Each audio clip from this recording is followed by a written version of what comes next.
Welcome back to Footnotes, everyone. We're happy to have, was it Clarice? Oh, yeah. Okay, we're going to go with Clarice today. Alternatively, Clella, if you're having a hard time associating this one with The Silence of the Lambs. That's my job. Oh. Associate me with... No, I'm You're more of a... what is the Shining? I'll go grab my Death's Head Moth necklace, and we'll just, start from there. You All right. have that just on hand. I do. It's in the other room. Are we doing a spooky Halloween episode? I think we're late. That's me. We might have messed up a little bit. No, we're early. We are early. Also, Plan in advance. we're really glad that you decided to join us tonight. The three of us and Coco are very excited because I think this is one of our best sessions yet. This was a lot of fun. And before we get into the session today, I only have two very quick announcements. Will you put up with those for today? Yes, but I have a very important thing I want to share, too. Well, of course, ladies first. Oh, maybe one of your announcements. But that's okay. Steal away. Great, cool. So right now, we have 6 emotes available for Tier 1 subscribers. Our new emote, Girl Boss, is available. So if you are a subscriber and you feel like This spamming was not my in the decision.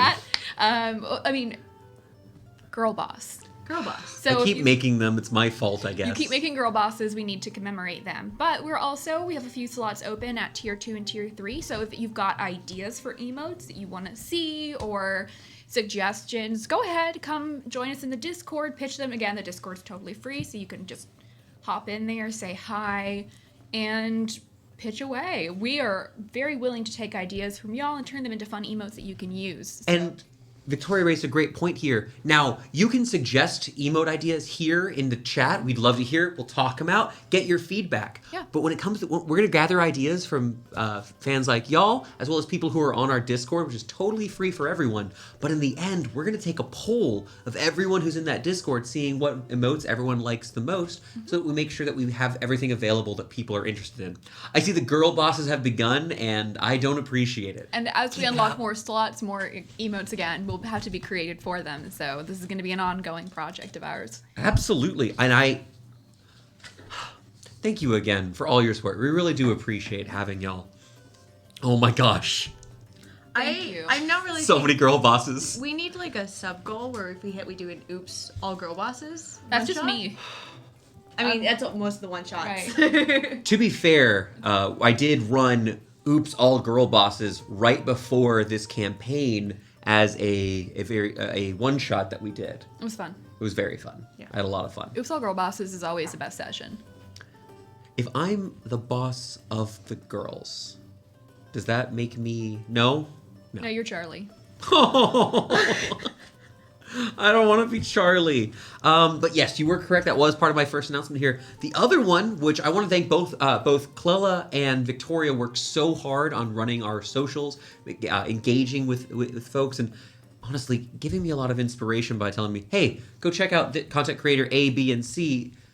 I'm not the best at, I'm figuring out the whole Twitter thing, but getting to meet a lot of these other creators and listen to new stories is always a lot of fun here at Stories to D4. And because of their hard work, we're now at 248 followers on our Twitter.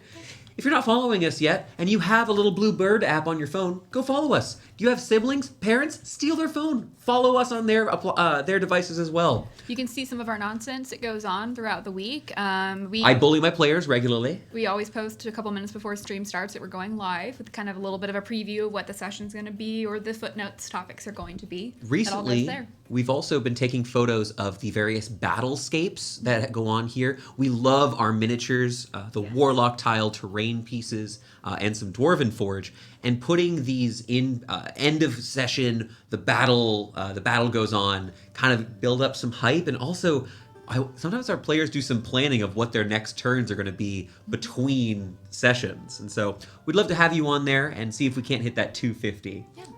Do you want to share what else you've been working on? I've been working on whatever could you mean? Today. Oh, What if I have no plans post Footnotes? Okay. What would I do This with was- my time? Yes. I don't have notes. I was not okay. So, yes, as Victoria and Clella have pointed out, I have recently begun streaming, just playing some video games over on my channel. I think I'm linked below. But if not, I'm Mode of Matthew over on Twitch. Same name on Twitch and Twitter. We're playing some team fight tactics, but also pretty soon I've got a couple of games set in Faerun that I'm excited to play. Very excited. Play a little bit of Dungeons and Dragons between my sessions of Dungeons and Dragons. So if you can't get enough of our DM, you can check them out in other places too. If just Fridays and Sundays are not gonna cut it for you. Absolutely, yeah. So I think we're. Can we talk about last session? Yes. I've been wanting to talk about session 14 for what feels like months, and it just happened. I know, it was a fun session. It It was a fun one, yeah. So you know what? I don't need to bowl over, folks. Tell me what you think about the session. What was exciting to you? What parts of things really jumped out? We don't have to go in order. They didn't come here for chronological content. I mean, I'm just gonna kind of say like dueling, so fun, exciting, getting to do the mechanics, getting to do skill checks. I was genuinely nervous going into it because I feel like there's a very different vibe between. How much practice did you do before the session? Well, no practice of the dueling, but I did think about. I sort of manifested crits in my head. Oh, You know, I was like crit doing so my much. Was it daily 5 crits? It was 5 crits in the session, 3 of them were Clella. 3. Yeah, I was like looking in the mirror and going like, now roll a d20, get a 20, like just do Yes. it. I was trying to put it out in the world. Hi, Jen. Every time I roll a d20. Yeah, like your sort of self affirmations in the morning, but I'm telling myself to crit. So the dueling system, Victoria, have you had a chance to actually play a duel yet? I have not. I've been witness to a lot of duels, but Victoria I haven't done the dueling system. duel. And that's very exciting to me. The dueling system is something that I started working on during our last campaign. And the reason for it was something that I wanted. I like skill challenges. Skill challenges are a very loose framework. 5th edition doesn't fully support them.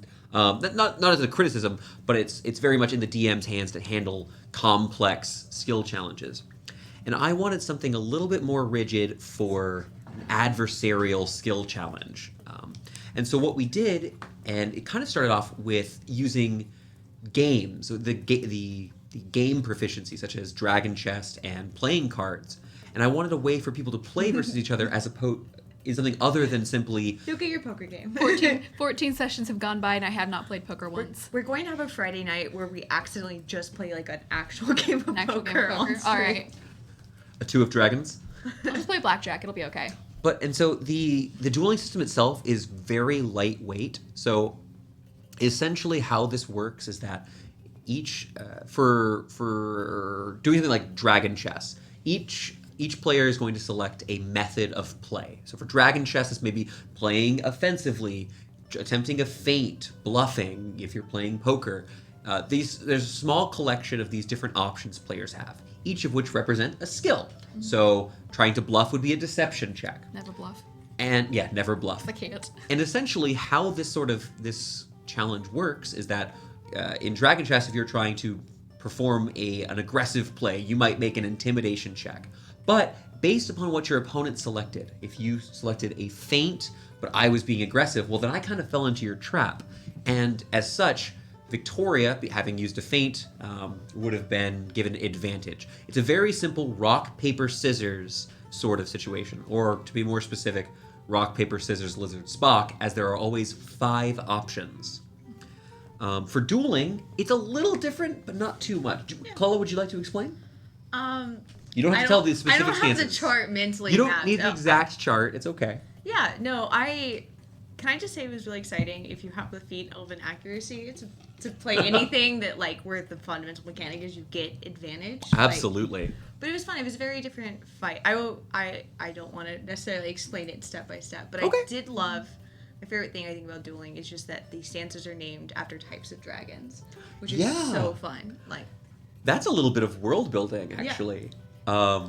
So as Clella was alluding to, those stances, there are 5 options: gold, silver, bronze, brass, copper, and they similarly have advantage versus different things. Now, instead of just gaining a flat roll on some skill check, each duelist selects a stance to drop into. Gold, which is incredibly aggressive, or something more like a copper, which is a more neutral stance. And whichever player wins, whichever chooses an advantageous stance, gains a specific benefit based on their selected stance.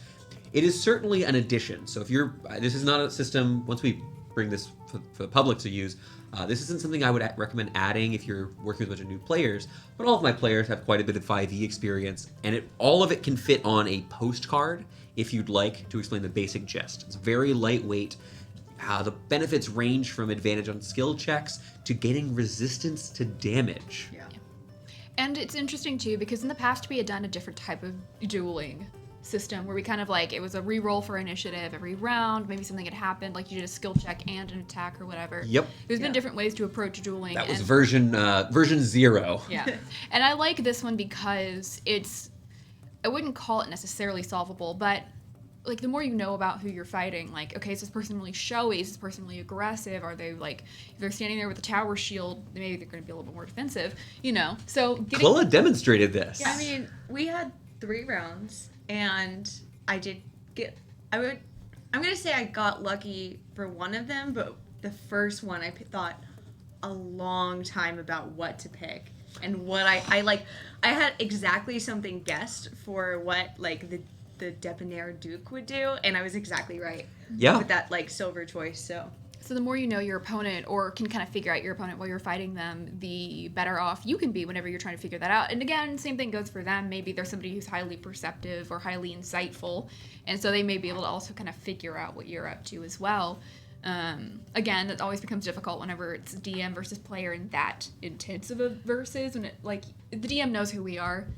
But maybe that particular that character doesn't know us as well. So. And there is some balance actually in there. Mm-hmm. For some of your NPCs you'll be facing in duels, how they're implemented behind the screen is they'll have access to only some of the stances. Mm-hmm. And if I want to play someone who does not know you and isn't particularly insightful, I'll actually roll, if they have 3 stances, a D3 to determine their stance. Now, you as a player might know, oh, the brash, raging barbarian is probably going to take an offensive stance. And even if I'm doing it randomly, I'm doing it randomly from the most offensive stances. yeah. So there's always going to be interplay that can happen between players. Yeah. It's a really fun, not excuse, but your RP serves a purpose, like, because you can get a feel for your opponent. So you can trash talk, but gain a benefit of, okay, now I have an understanding of what this person's like. Kind of like preparing for fighting a wizard, guessing what kind of spells does this kind of person use? Right. If your wizard's walking around in red robes with orange flames stitched into them, you may assume that they may have like a love of fire. You're like, I think this wizard can cast Fireball. You probably like assume. And if your wizard is wearing boots that are missing pieces of them and non-indestructible boots? Non-indestructible boots. But like, if your wizard's got their spell book is like a brochure size, like maybe they're not going to be as strong. So, Brochure. Wow. You can't judge a book by its girth. That's offensive. I think explicitly in the case of wizard spell books, if you're walking around with a 3-page spell book, I am not assuming that you know how to cast much. So when it's like an encyclopedia and you're like, let me cross the other side of the street. We have an excellent point here in chat. If I were a wizard, I would do that as bait. Carrying around a small new tome. That's cheaty. That's cheaty. I love it. That's like a wizard who shaves their beard and maybe magics themselves to look younger, to not appear as, I'm not as wise, and I'm just a young little whippersnapper. It's kind of the reason, I really like the spell Disguise Self already. And actually, I was looking at one of the other spells I was looking at taking last session was Alter Self. Yeah. Disguise Self, because I was like, if I fall into water, I cannot swim, so I could just cast a spell to make me be able to swim and breathe underwater, because that'd be cool. But I like those because there's a lot of instances where you're like trying to sneak into somewhere or trying to get information, and so you maybe would disguise yourself so you're not as obviously you. Or you're going to do something illegal and you don't want to get caught or potentially maybe problematic. But other uses could just be, and this has happened before, where you just like, I'm just going to go somewhere as a different person and just see what that experience is. Or, like I'm going to go to the same bar that I go to all the time, but I'm going to instead be like a human man. Let's see. Like, this is not healthy to do to your friends. This is gaslighting. I like to do this. Is gaslighting. You're just trying to take advantage of like getting better discounts. I am. Like, okay, what if I may have been mean to a shopkeeper and I told him that his prices were too high and maybe made fun of his monobrow, and I don't want to go back to that shop, but maybe he's the only person that sells like potions of invisibility. I will use a spell slot to cast his Disguise Self to go back into that shop. you know? So you use disguise self to be able to bully as many people as you'd like. No, in case I accidentally bully somebody. Okay. Then I may not be able to go there as myself anymore. So, gosh, Yeah. can't trust you with any magic. Yeah, you should. Good news is You that should play a bard. I was gonna say this time around I don't have high charisma, so like. So last time before the duel, you actually met a pair of NPCs that I've been excited for you to meet for a while, Bastellus and the Lionheart. This was my thing for this session that I was super excited about, and this was like the big moment for me. Oh, okay. In Pathfinder Oh, edition, Okay. there was a class called the Vigilante. Else was not when Else was written, we were unsure if this would be a 5th edition or Pathfinder 1st edition campaign. And I desperately want to play a vigilante in Pathfinder. This is the perfect setting to have a social and combat persona. And I am... As Meanie practically does. No. You have a social and interrogation persona. Right, okay, maybe that's true. But this is... I will not rest as Victoria or as Meanie until I can find out everything possible. I will not... Okay, I understand if we do all the wrong things and we do not find out the true identity of these two men. However, I desperately want to find out their identities. And I know that our important thing that we have to do as a party is look for this painter / serial killer. But right now it feels... Multifaceted. But it feels far less important than figuring out who these people are. It's not, obviously. It's the worst interdisciplinary study I've ever But had. I desperately, I know, like you take murder classes and painting classes. Like, I'm sorry, guys, I had to skip. I'm a double major. But, hey, there's some ways to learn to paint with all the colors of the wind. Yeah. See, my thing was like I was just gonna like skip sculpture class for today. Like I got an extracurricular right now. Gotta go take care of. So Eviscerating 204. I am obsessed with them. You don't know a lot yet. No, but my problem is I have mentioned previously that I don't always have like really detailed backup character concepts because I'm superstitious and I believe that if I make it backup character, my current character will die. This is making me feel slightly less superstitious because I have all these ideas of like, I obviously can't be a vigilante, like I'm too low level, I'm not that interesting, and I'm a PC, but I've got these ideas of like baby vigilante characters, of like, I'm not actually a successful one, obviously, but like... You want to like Jason Todd and like steal the Right. tires of their car, and so you can The forcibly Lion join them. Mobile. Yeah. Right. Took the wheels off your cart. Like, I just want to Give me a like... job. I just want to like get caught trying to be a vigilante a couple times because for me failing at it sounds like a whole lot of fun. So if anything bad does happen to Ismini, these two men here who saved us last session, I am going to have drawn some inspiration from. I'm sorry, DM. There are several vigilantes in the city. At least 3, possibly. In fact, I'll even say very likely more than 3. I've now meshed 3 different character ideas together, and you will not let me play this character. Oh, I'm excited. You won't. I'm so excited. Thank you for Footnotes being the inspiration for my new character concept. Also, I wanted to talk about an item that last session was identified, but we didn't talk about the exact effects. Mm-hmm. Something known as the Filter of Love. This is actually a 5th edition item that exists in the basic rules. This is not homebrew. This is just one of the items that you can roll on the many tables of magic items. The Filter of Love has the following rules text. Who has that? L has a pair of them, I believe. Oh. Stolen from one of the abandoned apartments that now the party has burned down. Maybe not my fault. The next time you see a creature within 10 minutes after drinking this filter, you become charmed by that creature for 1 hour. If the creature is of a species and gender that you are normally attracted to, you regard it with your true love while you are charmed. This potion's rose-hued effervescent liquid contains one easy-to-miss bubble shaped like a heart. So you don't drink them yourself? No. Okay. You give it to someone else. I was really confused for a little bit longer than I'd like to admit, trying to figure out why you would drink this potion. I love that there's like one heart-shaped bubble. So if you have like a mysterious vial liquid, you have to roll to see if you can catch it. The Chubis asked, aren't all vigilantes for hire? Aren't you all basically vigilantes for hire? Mercenaries and vigilantes are quite different.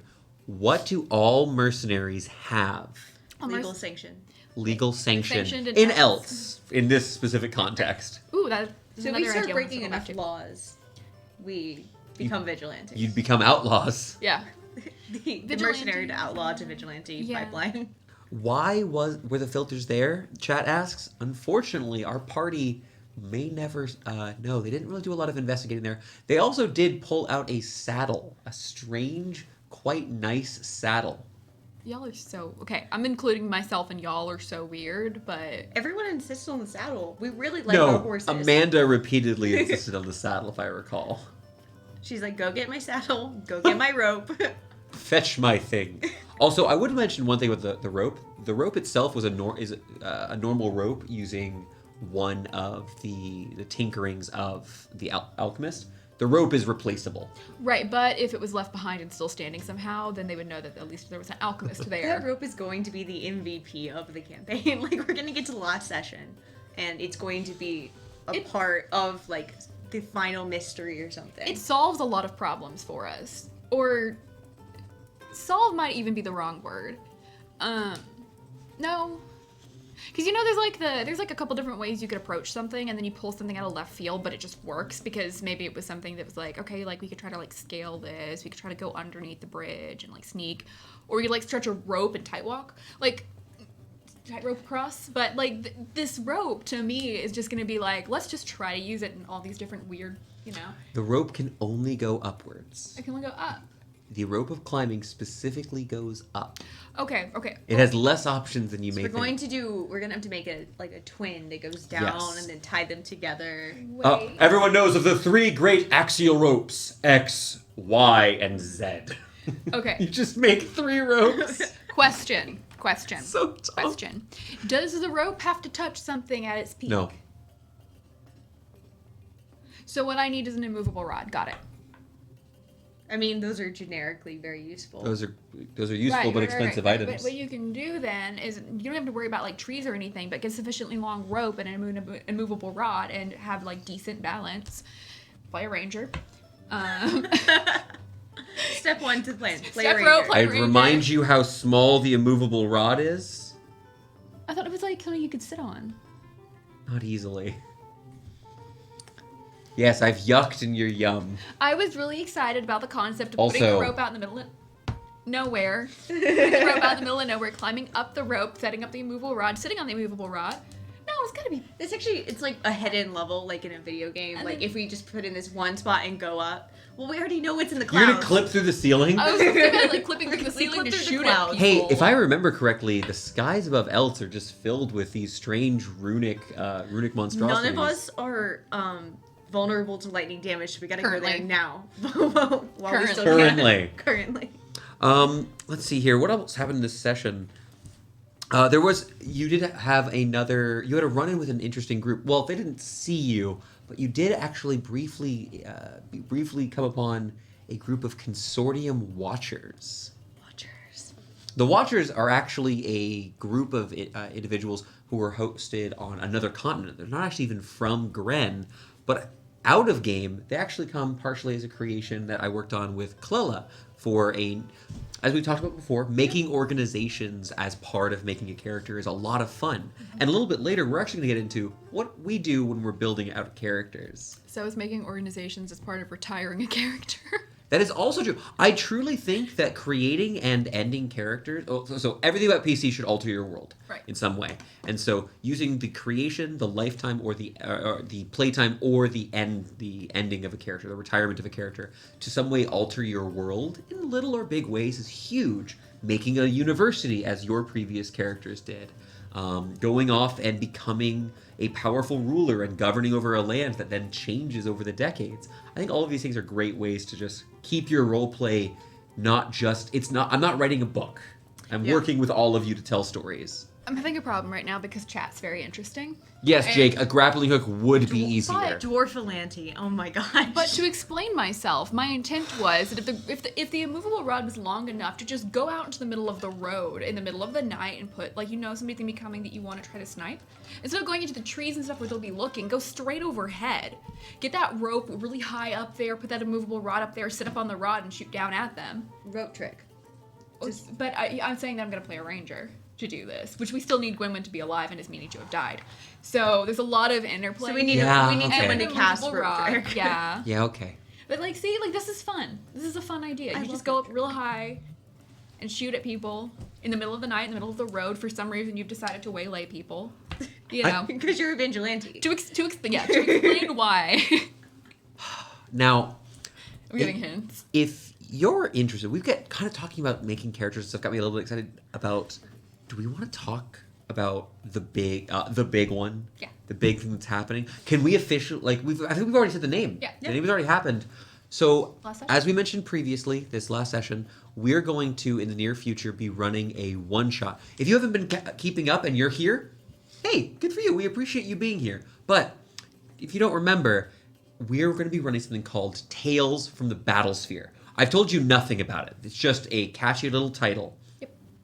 The Battlesphere one-shot is going to be fully self-contained. It's in the same setting, so if you do know about our games, it'll enhance the experience. But these are going to be new PCs. Most of them are going to have been never referenced before. These brand new player characters.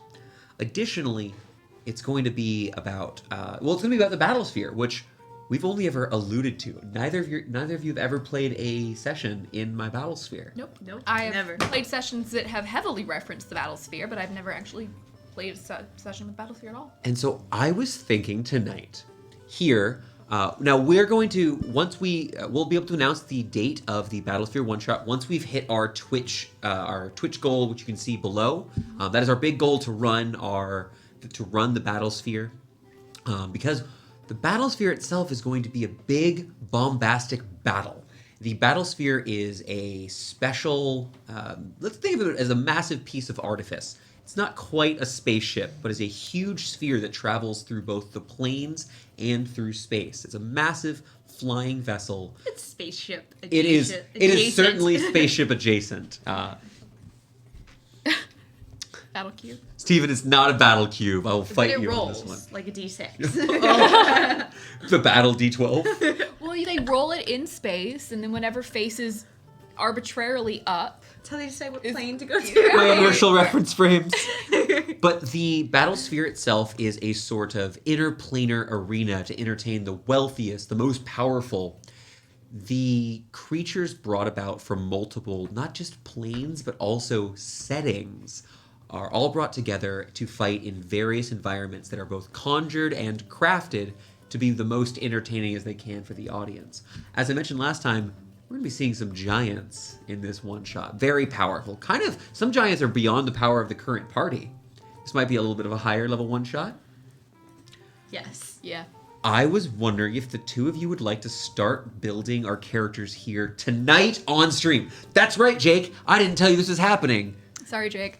And if anybody else, who also plays with us is watching right now and can see that we are going to get to sit here and build our characters. Battles to D6, says Jake. Victoria, when was the last time you rolled character stats in person instead of online? Because I think it's been a while for me. I have argued to please be allowed to roll them in person and not online because I have horrible. It does not matter. I can roll. The last thing you did was hot. the last one shot we did. Yeah, I can roll hot in Discord, Dice Maiden, or on Roll20 for anything. But the second I roll hit dice or character stats, I roll like minimum. I do remember rolling the PCs for this campaign. And I rolled like 2 5s. It's just like It was dreadful. You used our standard array, Yeah. which is a little bit better than the actual standard because array. there's like that adding up to the cost of standard array, and I don't think I broke 20.